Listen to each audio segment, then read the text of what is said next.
आवाज रखना। यह विचार कर देव चुपचाप बच्चे को घर ले जाता है। परमेश्वर का शरीर बहुत सुंदर था, आंखें जैसे कमल के फूल, पुराने बाल, लंबे हाथ और उनकी लंबी लंबी अंगुलियां, शरीर से मानो नूर झलक रहा। पूरी काशी में ऐसा अद्भुत बालक नहीं था। नवजात शिशु रूप परमेश्वर कबीर जी को देखने के लिए पूरा काशी नगर उमड़ पड़ा। जो भी बालक चेहरे से दृष्टि हटाने को दिल नहीं करता, शिशु रूप परमेश्वर को देख आत्मा अपने आप खींची चली जाती। देखते ही देखते स्त्री पुरुष झुंड के झुंड बनाकर मंगल गीत गाते हुए नीरू के घर बच्चा देखने को आने लगते।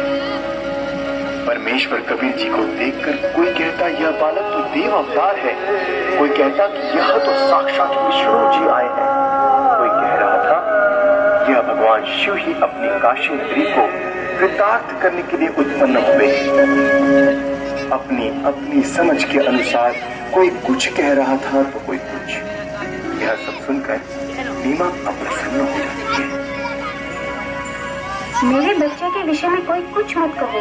तुमने कभी बच्चा देखा भी है कि नहीं? ऐसे समूह के समूह मेरे बालक को देखने आ रहे हो? नीमा, हमने बालक तो बहुत देखे हैं, परंतु आपके बालक जैसा कभी नहीं देखा, इसीलिए हम इसे देखने आए हैं। हे भगवान शंकर, इनकी नजर से मेरे बच्चे की रक्षा करना। लाने की कोशिश की तो परमेश्वर ने मुंह बंद कर लिया। सर्व प्रयत्न करने पर भी नीरू नीमा बालक को दूध पिलाने में असफल है, परंतु बालक ने कुछ नहीं खाया पिया। माता पिता चिंतित हो गए कि बच्चे को किसी की नजर लग गई। लेकिन भले ही 25 दिन हो गए, फिर बालक रूप में परमेश्वर का शरीर पूर्ण रूप से स्वस्थ था। परंतु नीमा को डर था कि बिना कुछ खाए पिए यह बालक जीवित कैसे रहेगा, इसकी कभी नहीं हो सकती। यह सोचकर एक दिन नीमा कूद कर रोती और व्याकुल होकर भगवान शंकर से रहकर प्रार्थना कर रही थी। हे शंकर भगवान, या तो ये बालक लेना ही नहीं था। जैसे तैसे रो कर मैं अपना जीवन व्यतीत कर ली थी, और अब दिया है तो ये मुझसे छीनो मत। इसके बिना मैं नहीं रह सकती। ये बालक मरेगा तो इसके साथ मैं भी मरूंगी। परमात्मा जो नजर अमर अविनाशी मुझे पता था मैं तो निकलूंगा नहीं, पर मेरी चिंता में इसको बढ़ जाए। क्यों रो रही हो बेटी? क्या परेशानी है आपकी? महात्मा जी, हम निसंतान थे। 25 दिन पूर्व भगवान शंकर जी ने यह बालक हमें दिया, लेकिन अभी तक इस बच्चे ने दूध नहीं दिया। सभी पुत्री की शक्ति हम थक चुके हैं। आज हमने कुछ भी आहार नहीं दिया। मैं इसलिए रो रही हूँ कि अब यह बालक मरेगा और इसके साथ मैं भी आत्महत्या करूँगी। आपका बालक मुझे दिखाई। इस बालक की लंबी आयु मरने वाला इतना स्वस्थ कमल जैसा बनावटी सांत्वना से मुझसे संतुष्ट होने वाला नहीं। बच्चा दूध पिएगा तो मुझे सुख से सांस आएगी। हे शंकर जी, आप उन्हें कहो एक कुंवारी गाय लाए, जिस पर आप अपना आशीर्वाद भरा हाथ रखना कि वह दूध देगी। मैं उस कुंवारी गाय का ही दूध पीऊंगा। बेटी, अपने पति को बुलाओ। नीरू, एक कुंवारी गाय ले आओ और साथ में कुम्हार के घर से एक घड़ा भी लेकर आना। वह बच्चिया दूध देगी, उस दूध को यह बालक पिएगा। नीरू कुछ देर बाद ही एक बच्चिया और मटका लेकर आ जाता है, जिसके बाद परमेश्वर कबीर जी के आदेशानुसार विप्र रूपधारी शिव जी ने उस कुंवारी गाय की पीठ पर आशीर्वाद भरा हाथ रखा, उसी समय उस कुमारी गाय के थन लंबे लंबे हो गए और थनों से दूध की धार बह चली। नीरू ने पहले ही वह पात्र गाय के थनों के नीचे रख दिया था। दूध का पात्र भरते ही थनों से दूध निकलना बंद हो जाता है। फिर उस दूध को शिशु रूपधारी परमेश्वर कबीर जी ने पिया। नीरू नीमा ने ब्राह्मण रूपधारी भगवान शिव के जन्म दिया। तत्पश्चात विप्र रूपधारी शिव जी वहां से चले जाते हैं।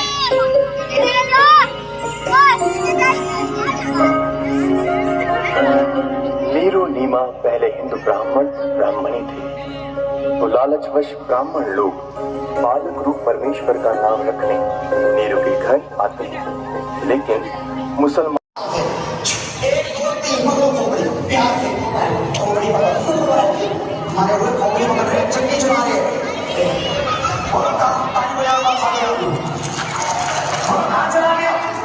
बच्चा मिल गया, ठीक है, लेकिन काफी ज्यादा तो मार मार के करके मतलब बनाते जरूर है बेटा शैतानी लड़के अरे मैं सारे आपके पास जबकि सारे आपके हो जाओ, कोई गुब्बारा नहीं है, इसकी हवा निकालना और कोई हवा रोकनी नहीं है, बोलने में छुपाना।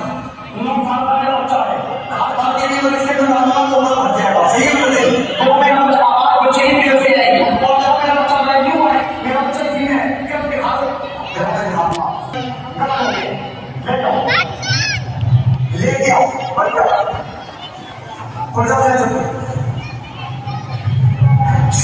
लेके आओ सारे बात हो गई सब होगा गया छोड़ा कोई और अच्छा हो ये दूसरा है दूसरा सारे दर्शकों जादूगर ने तमाम दर्शकों के सामने टोकरी को खाली दिखाते हुए बच्चे को उस टोकरी के अंदर से गायब कर दिया और फिर उसको वापस लाकर अपने कर्तव्य का प्रदर्शन किया। सभी लोग उसके इस प्रदर्शन से खुश हुए।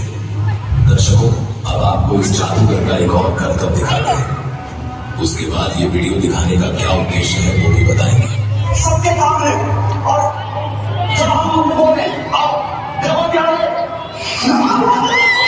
ऐसे बीमार आदमी है ले जाओ और खेल वाले साथ ही मांगना बोलो कागज मांगना दो और कागज नहीं खाओ और बोलो हमारे खाने के लिए सामान मंगा दो और क्या तो पीने के लिए भी मंगा दो बैठ जाए यहाँ पे और मंगा दो बोलो क्या पियो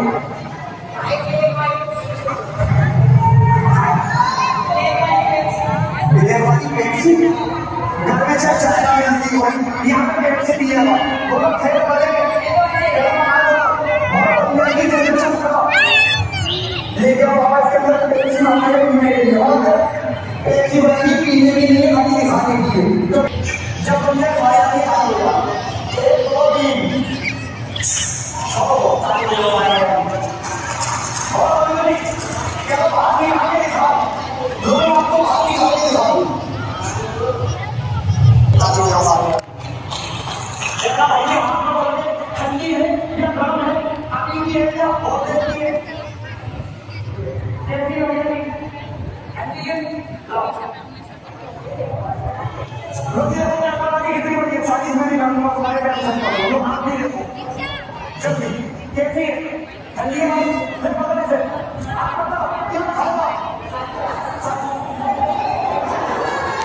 संतरा आ गया संतरा देखियो अल्लाह मतलब यहाँ पे बीमारी हो हाँ संतरा लाओ सारे काट दो 1-2 3 ताकि वो सारे आदमी बढ़ गए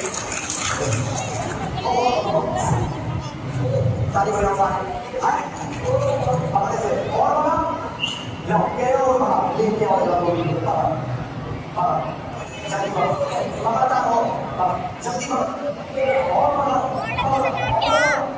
ताकि वो सारे आदमी कुछ मांगो और कुछ क्या मांगो